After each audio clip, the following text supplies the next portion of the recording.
Good morning. Good morning. I am Reverend Karen Lewis, and it is my joy to be here. It is my joy to be here in this sanctuary that is decorated with all these pictures of our beloved community. I just walked by Mark, who is taking notes of who all is online so we can include you in the prayer requests. And I'm just glad to be here. I am so, so glad to be here.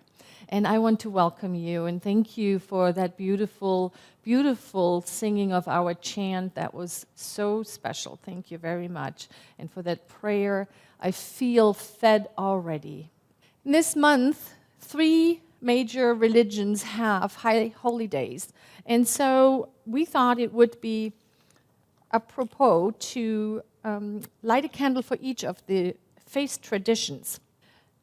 We light a candle for the Tao, honoring the universal path of harmony and equilibrium, the natural way. We light a candle for the shamanic traditions, honoring the beliefs and practices of all indigenous people and the way of primal spirituality. We light a candle for Hinduism, honoring the path of knowledge, action, and devotion. We light a candle for Judaism, honoring the ethical part of living by sacred law. We light a candle for all forms of Buddhism, honoring the Four Noble Truths and the path of compassion. We light a candle for all forms of Christianity, honoring the Christ consciousness as the path of love.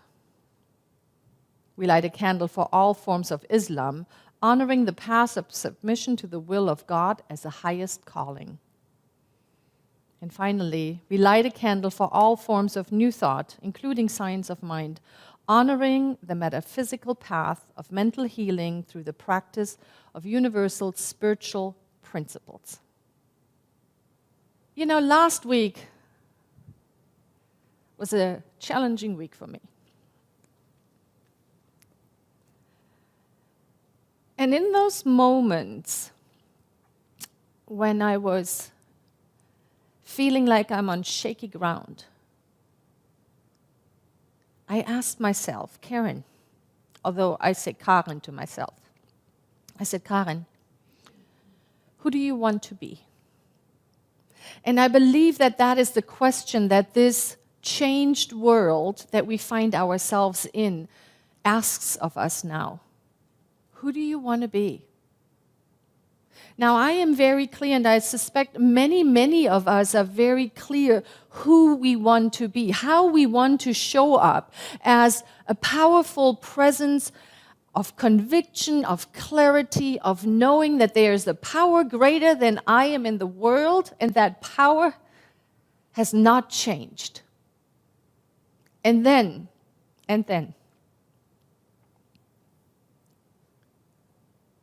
there's this moment where it feels like the ground under me is shaking. And then I ask myself, how can I honestly and authentically bring those two parts of me together? The part that knows that all is well. I am, God is, we are. I know that. And there's the very human Karen part that is like, yeah. So if you find yourself anywhere on that continuum and often going back and forth between the two, welcome to this talk, because that is what this is about. And then I asked myself, how can I support that very human part of me during this time? And I came up with this idea of building a sanctuary of peace. Now, I don't know if you're able to see this, but this is how my sanctuary of peace showed up this week. You know, the ground had shaken, yes, and my sanctuary pretty much tumbled. It tumbled. There's the roof. It's not on top. It's laying down. And so I spent time on asking myself, how can I build this up? How can I build up my sanctuary again? And I loved that in the song that Kathy Bradford sang, I sent my love, there's also the one verse where she's saying, I sent my compassion. I sent my compassion. And that is the very first of our pillars.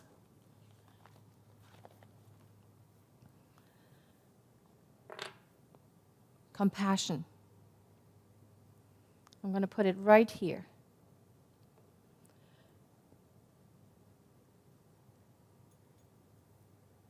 I don't know about you, but I have a very, very clear picture of who I ought to be. It is always grounded, always kind, always understanding. It is a spiritual leader that inspires, that can always go to the well and pull up inspiration for those who need it.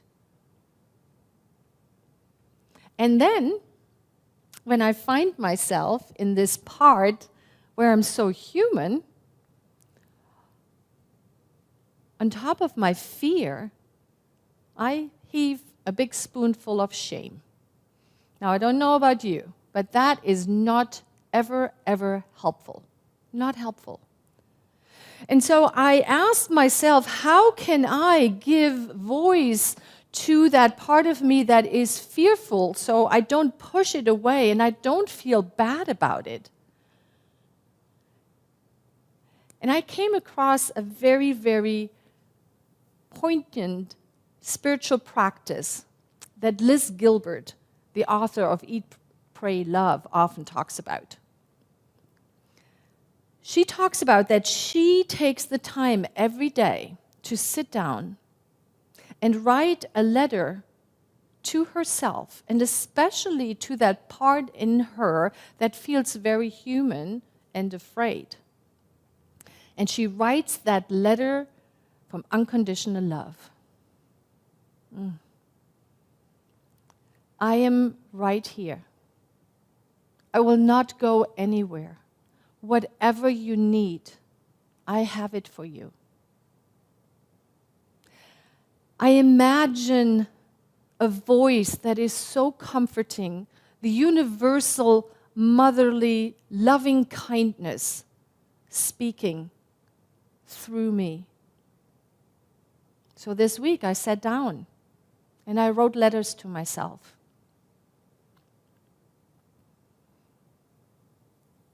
Karen, I am right here. I am not going anywhere. If you're feeling on top of the world or if you're shaky, I am right here. We will walk together through this, whatever this is. And we will come out when it's time. I don't need you to be any certain way. I don't need you to be the spiritual leader right now. I don't need you to be on top of the world all the time. I just ask of you to be who you are. That is what compassion asks of us. That we feel so grounded and safe that we can be authentic who we are. Some of us have the beautiful experience that we can be in community and be that authentic. When I look around, I see the beloveds of our practitioner corps, pictures of our leadership council, pictures of our congregation. There's so many people here that actively are building this container of trust that is so deep that we can be authentically who we are.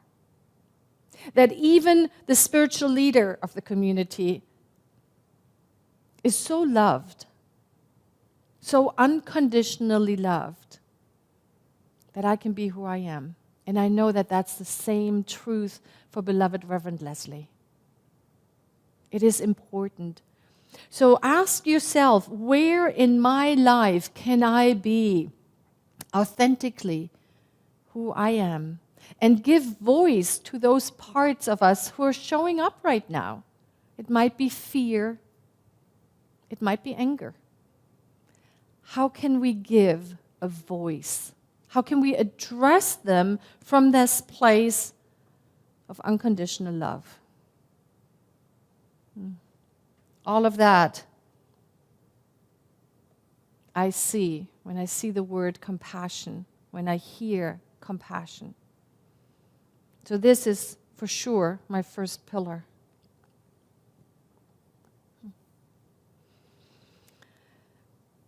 And then there is this one, order. Now, I have an interesting relationship with order. I don't have a lot of it, my daughter would say. And when you take a look at my desk, when you look at sometimes my closet, it looks like there's not a lot of order. But here's what I found. When I take the time to bring order in the outer, it helps me with order in the inner. So all through this week, I dedicated time. I orderly organized my schedule to have time to bring order into the outer affairs so that I can rest in that sense of predictability and order within. And if it's just a drawer or an area in my home, order. I always remember when I hear order, I always remember practitioner Suzanne Muser. One time I took a foundations class with her, this must be like 8-9 years ago, and she had cut up spiritual truth, as Reverend Leslie calls them. You know, those principles that never ever change. And then we all would pull one and read it and talk about it in the class. Well, I pulled the first law of the universe is order. And so I have had a long relationship with this word, order. It is the second pillar, and I like also the idea that orders are also can be looked at as realms of consciousness that we pass through. Hear this Dr. Ernest Holmes quote, the founder of our teaching. He says, "The passing of old orders of thought is but a proclamation of the inauguration of new and higher orders. Modern psychology, metaphysics, and philosophy all announces a new birth of the mind, a new discovery of the self, a new consciousness of the intimacy of the mind with a subtle spirit within each of us." There's a new order being birthed through all of us. He wrote this probably in the 1930s. And here we are in 2020. And we find ourselves in a time where a new order of higher consciousness is surely brought forth to us. And it's this invitation to find our way to relate to it so that I am able to uplift myself into that new order. I believe that is what the call is.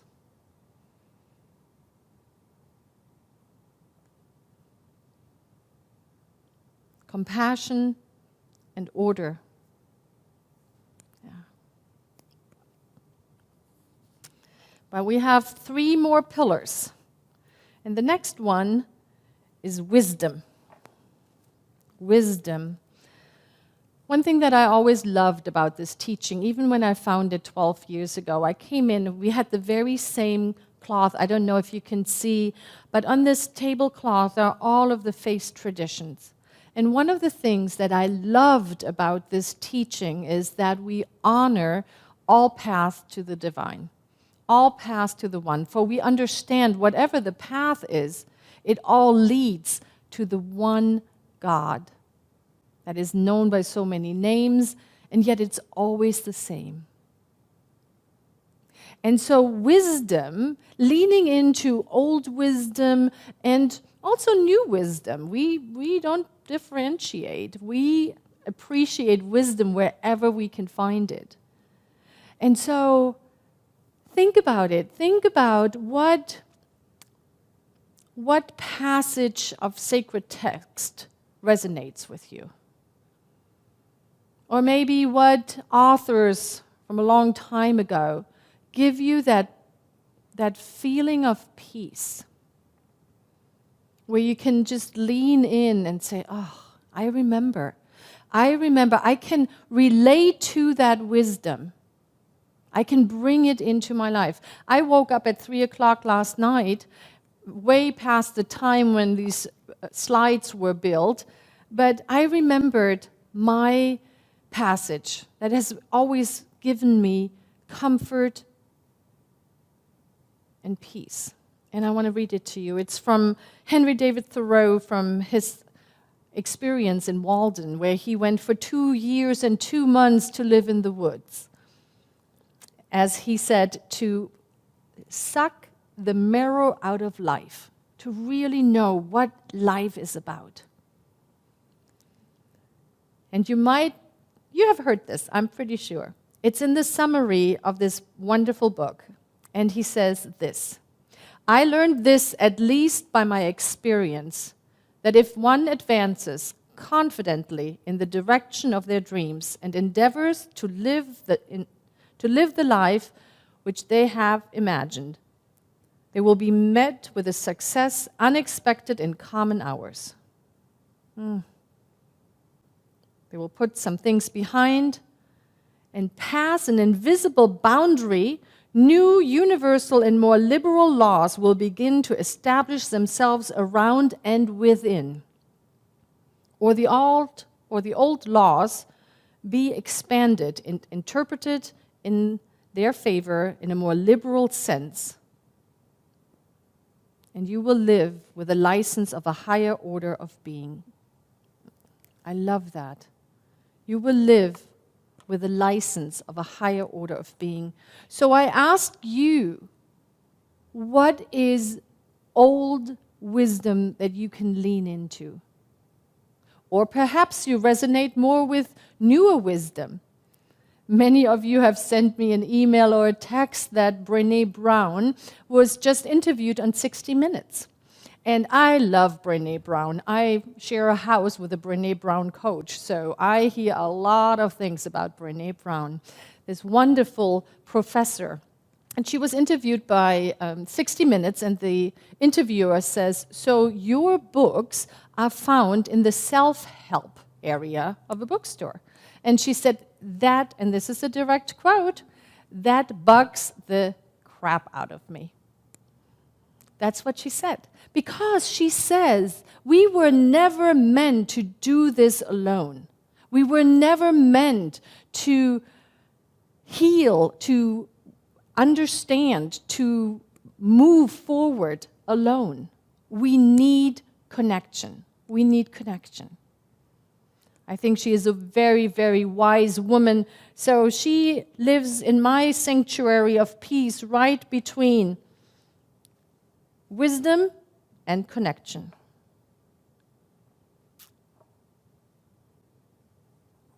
Because that is what we have found. That connecting to one another, to having each other feel that we are not alone in this. However we can do it, I love to do it by reaching out my arms and feeling this congregation. Although I can't hug and love on you right now in person, but I can feel your presence. Those Zoom calls, the connection times many times a day, game night on Friday night, we have established a connection and we feel each other. We can hear each other. And we have this compassion for who we are and what we're experiencing. It's a quote by Brené Brown. She says, "I define connection as the energy that exists between people when they feel seen, heard, and valued, when they can give and receive without judgment, and when they derive sustenance and strength from the relationship." Oh.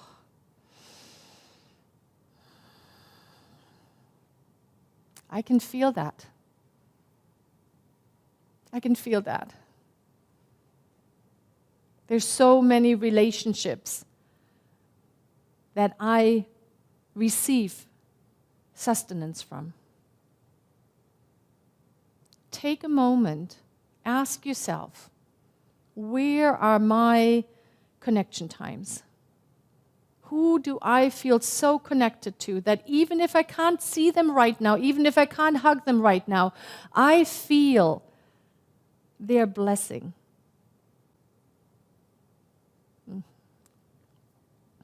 Connection. And that brings us to my last pillar. And please understand, your pillars might be different. But I invite you to spend some time on thinking about what are my pillars. And the last pillar, of course, is faith. Is faith. That faith, thank you, that surpasses all understanding. That faith that we can lean in and feel as a comforting blanket, as a soothing voice, as a beloved. Faith is a very, very personal experience for each of us. And I do want to share a prayer from Dr. Ernest Holmes. He says, "Today I cultivate the art of having faith. I affirm the reality of the divine presence in my life and deny everything that refutes it. As a child turns to its parents, so do I turn to that infinite presence whose creative law can do all things, and I accept the influx of all that makes for richer living." And do you see this picture? I went into the desert and I took all the pictures that you saw today. Look at this cactus. Do you think there had to be faith in that seed to grow in the midst of this rock formation? And this cacti is probably, 80 years old? Old, right? Sorry, I didn't mean old. Wise. Let's go with wise. I love that. Dr. Ernest Holmes goes on saying, "Because nothing is impossible to God, I believe that nothing is impossible to me through God's power in me. I am daring to believe in the greater good. I am forsaking all that held me in bondage and uniting myself with faith, with expectation, and with the joy. I now live without fear." Love the healing words of Dr. Ernest Holmes. They work for me. And I love that this year we decided in our morning meditation, which is at 7 o'clock every morning, Mondays to Friday, we use the 365 days of Dr. Ernest Holmes. It sets such a wonderful tone. It helps me build my sanctuary of peace every day. And I want to share something. Let's say I cannot connect with wisdom. It's just not there for me the day. Maybe I read things and they don't land within me. Do you notice that the roof remains on top even if one of the pillars is not there? That is why I invite you to spend some time this week and identify your pillars. your pillars of your sanctuary of peace. Please send them to me.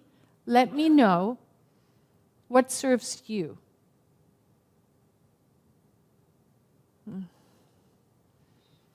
I'm going to put the wisdom back in. My granddaughter would be very proud of me. There you go. So, beloveds, know that we are here, that I am here, that that which is greater than we are has always been and will always be here. And let us anchor this truth in prayer. And so please join me. Right where you are, on those comfy couches, perhaps still in bed, outside, wherever you hear these words.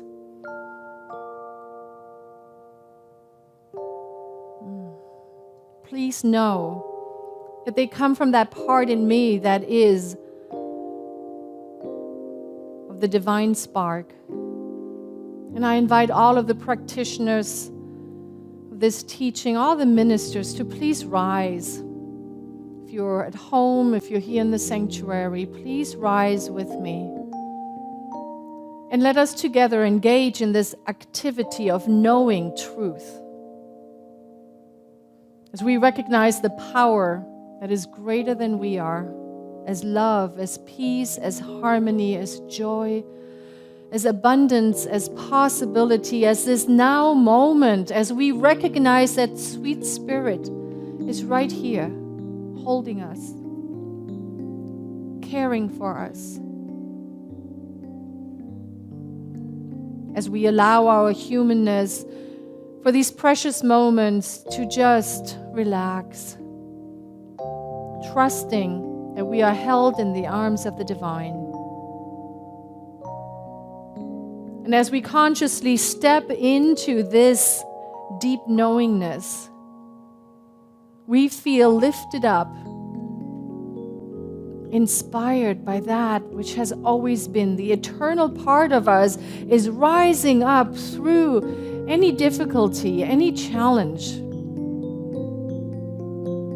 The great I am.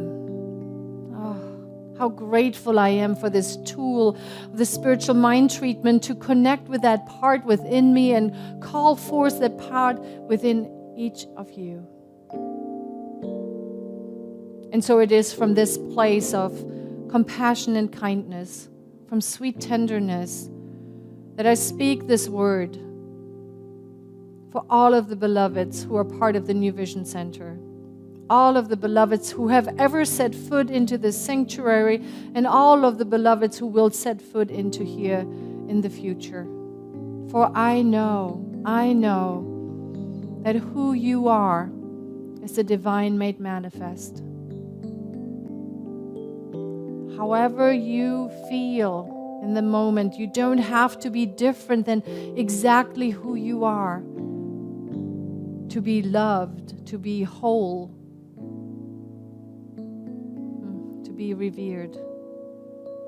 And for all the beloveds who joined us on this live stream this morning and who put their prayer request into the chat, I will speak your word, your name into this service, knowing that all of the prayer requests that have been spoken and those who remain on your heart are sure to be made manifest by the divine, by the law that always says yes. I know this for Bobby and Bill, for all the Marks, for Beth and Molly, for Henry, for Ron and Roberta, for August and Virginia, for Shay and Heather, for Nikki and Jean and Jack and Bonnie, for Buzz and Rick, for Karen, for Robert, Joanne, Marianne, Catherine, Jen, Pam, for Nancy and all the Jeffs, for Beverly and Sue, for Joan and Judy, Celeste, Sandra, Margaret and Ginny, for all of the people, including Trudy and Ron and Frank, for Victor and Rhonda and Kathy, for all the Bills and Andy and Amanda, for Susan and Russ, for Maureen, for Paula, for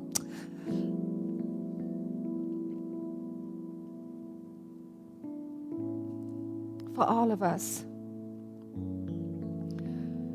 For literally for all of us. I know that the divine is right where we are, holding us.